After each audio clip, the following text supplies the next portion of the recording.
முருங்கைக்காய் சாம்பார் வைக்க போகிறோம். சின்ன வெங்காயம் ஒரு 10, கருவேப்பிலை, தக்காளி,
கொஞ்சம் மஞ்சள்,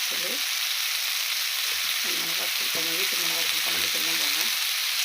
ஒரு 2 ஸ்பூன் போடுறோம். இது ரொம்ப காரம் இருக்காது. ஒரு காயோட மசாலா தேவையான தண்ணி ஊற்றிக்கலாம். காய் வேகணும். காய் வேணாலும் புளி தண்ணி கொஞ்சோண்டு புளி ஊற்றணும். லைட்டாக, ரொம்ப ஊற்றக்கூடாது, கொஞ்சம் ஊற்றிக்கலாம். பருப்புலேயே கட்டி பெருங்காயம் போட்டிருக்கோம். இப்போ கொஞ்சம் லைட்டாக தூள் போட்டுக்கலாம் பெருங்காயத்தூள்.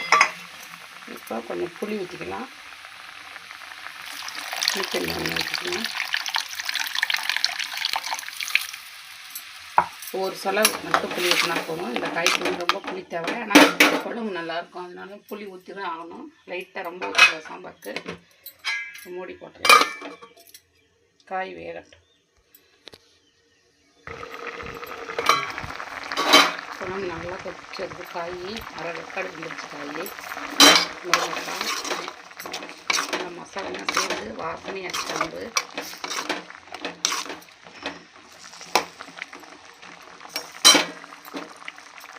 காய் ரொம்ப கொலைய வேகக்கூடாது. ஒரு 3/4 வேக்காடு மென்று சாப்பிட்ணும். இருந்தால் சூப்பராக இருக்கும், டேஸ்ட்டாக இருக்கும். பருப்பு தண்ணி ஊற்றணும். பருப்பு 3/4 பதத்துக்கிட்ட எடுக்கணும். குழப்பம் இருக்கணும். நல்லா வேகக்கூடாது. பருப்பு நல்லா வெந்தால்